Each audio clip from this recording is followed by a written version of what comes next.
बिस्मिल्लाहिर्रहमानिर्रहीम। आज जो हमारे पास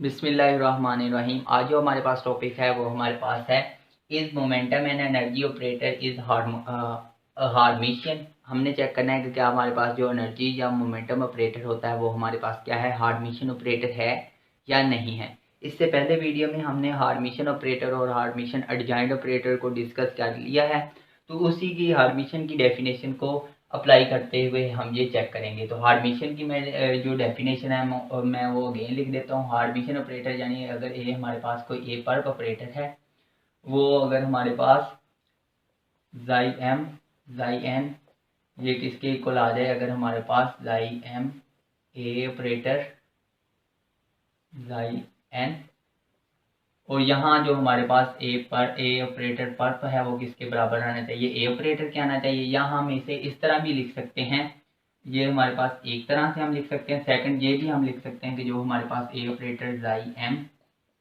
एन ये किसके बराबर हो, जाई एम जाई एन की डायरेक्ट नोटेशन के, यानी कि बिकॉज ये दोनों इक्वल है ना, तो इस ए पर की जगह पर हम क्या लिख सकते हैं, ए लिख सकते हैं। यहाँ सॉरी यहाँ ए स्किप कर दिया मैंने, यहाँ ए ऑपरेटर आएगा।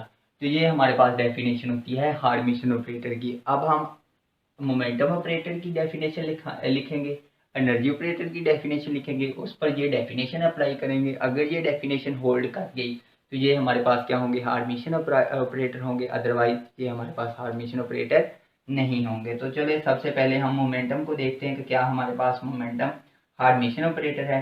तो अगर हम मोमेंटम हार्मिशियन ऑपरेटर है तो हम दो कोई भी फंक्शन कंसिडर कर लेते हैं, यानी ये जो जाई एम और जाई एन जो कि हिल्बर्ट स्पेस में से बिलोंग कर रहे होंगे। तो हम देखते हैं कि क्या ये हमारे पास इस कंडीशन को फुलफिल करते हैं। तो अगर इस कंडीशन को फुलफिल करते हैं तो ये जो हमारे पास ए ऑपरेटर है वो किसके बराबर होगा, ए ऑपरेटर हमारे पास मोमेंटम ऑपरेटर की हो जाएगा। तो ये डेफिनेशन हम अप्लाई करते हैं, मोमेंटम ऑपरेटर जाई एन क्या ये बराबर आता है हमारे पास जाई एम पी ऑपरेटर जाई एन के। अगर ये दोनों इन दोनों की वैल्यू हमारे पास इक्वल आ जाती है तो हम ये कह सकते हैं कि यानी कि ये हमारे पास क्या है, हार्मिशियन ऑपरेटर है। अब आपको जो पी की वैल्यू वो पता होनी चाहिए। जो पी ऑपरेटर है वो हमारे पास किसके बराबर होता है, minus iota h cut partial over partial x. In x axis में जब हमारे पास मूविंग हो ऑब्जेक्ट मूव कर रहा होता है, जहाँ हमारे पास minus iota h cut del भी लिख सकते हैं। तो ये अब हम इस पर डेफिनेशन अप्लाई करते हैं। हम राइट साइड लेकर चलते हैं। राइट साइड हमारे पास क्या है, डायरेक्ट नोटेशन है हमारे पास जाई एम मोमेंटम जाई एन। इसको जब हम ओपन करेंगे तो ये हमारे पास क्या आ जाएगा, माइनस इन्फिनिटी से प्लस इन्फिनिटी। फर्स्ट फंक्शन के साथ हमारे पास क्या आएगा, कॉन्जुगेट आएगा, और सेकंड फंक्शन हमारे पास क्या आ जाएगा, एज इट आ जाएगा।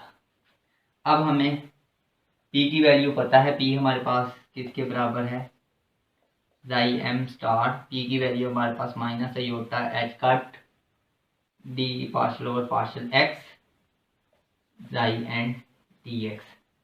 अब यहाँ से हम ये जो टर्म हमारे पास कांस्टेंट है हम इसे बाहर निकाल लेते हैं। तो ये हमारे पास क्या बचेगा, minus infinity to plus infinity, और psi m star partial over partial x जाई,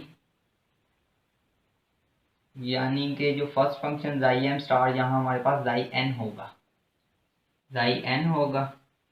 अब हमने क्या इसे इसी इंटीग्रेशन को कैलकुलेट करना है, तो हम इस पर क्या लगा देते हैं, इंटीग्रेशन बाय पार्ट्स। तो इंटीग्रेशन बाय पार्ट्स में हम ये फंक्शन यू कंसीडर कर लेते हैं, ये हमारे पास वी होगा।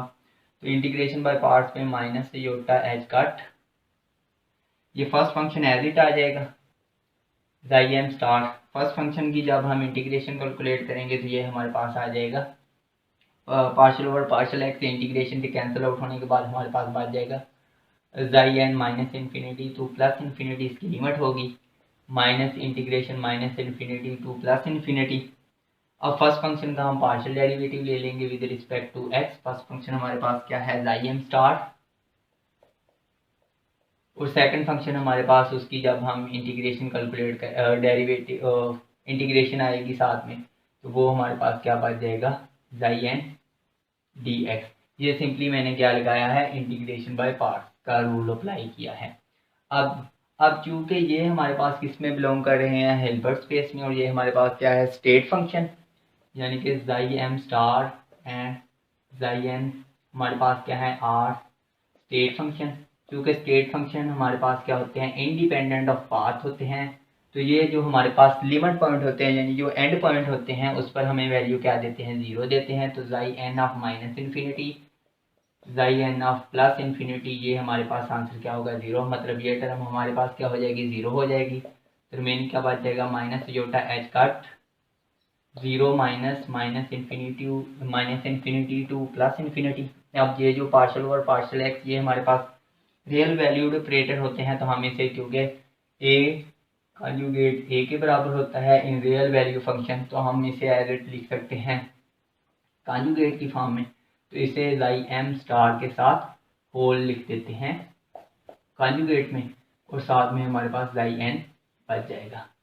अब ये जो माइनस जोटा एच कट है, इसे अंदर मल्टीप्लाई करवाते हैं, तो ये हमारे पास क्या हो जाएगा, माइनस माइनस क्या हो जाएगा, प्लस हो जाएगा। तो ये हमारे पास हो जाएगा iota h cut minus infinity to plus infinity partial over partial x m star, हमारे पास क्या हो जाएगा, n dx। अब हम एक और ट्रिक यूज करते हैं, हम माइनस योटा एच कट को ये लिख लेते हैं minus iota h cut star, because इसको हम इस तरह लिख सकते हैं। ये मैं इधर आपको लिख देता हूँ, because minus iota h cut का जब हम लेंगे कॉन्जुगेट, तो एच तो हमारे पास रियल कांस्टेंट है, यानी रियल वैल्यू है इसका, तो हमारे पास एच कट एज इट आ जाएगा।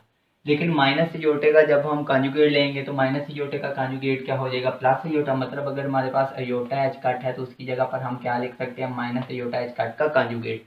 तो ये मैंने सिंपली, यहाँ हमारे पास था योटा एच कट, मैंने यहाँ क्या लिख दिया, माइनस योटा एच कट का स्टार। अब इसको जब हम अंदर, यहाँ अंदर इंटीग्रेशन के अंदर ले जाते हैं, तो इसके साथ ये आ जाएगा। तो यहाँ मैं लिख देता हूँ integration minus infinity to plus infinity minus iota h cut partial over partial x m whole ऊपर क्या आ जाएगा, यहाँ होल स्टार आएगा, होल स्टार n dx। अब सिंपली इसकी वैल्यू ये पता है हमारे पास किसके बराबर है, p के बराबर है। तो अब हमने सिंपली इसको क्या लिखना है, डायरेक्ट नोटेशन में लिखना है। जब हम इसे डायरेक्ट नोटेशन में लिखेंगे, अब सिंपली जब हम इसे डायरेक्ट नोटेशन में लिखेंगे, तो आपको पता है जो फर्स्ट फंक्शन के ऊपर कॉन्जुगेट आ रहा होता है, वो हमारे पास क्या होता है, फर्स्ट फंक्शन होता है। तो यहाँ हमारे पास फर्स्ट फंक्शन आ जाएगा p ऑपरेटर इंटू m, और बार के बाद हमारे पास क्या आ जाएगा, n। तो ये अब आप देखिए, हम राइट साइड पर ये चीज़ लेकर चले थे, और हमने ये चीज़ को शो करना था, तो ये हमने शो कर दिया। यहाँ हम शो कर दिया है कि जो हमारे पास मोमेंटम होता है, वो हमारे पास क्या होता है, इज ए हार्मिशियन ऑपरेटर।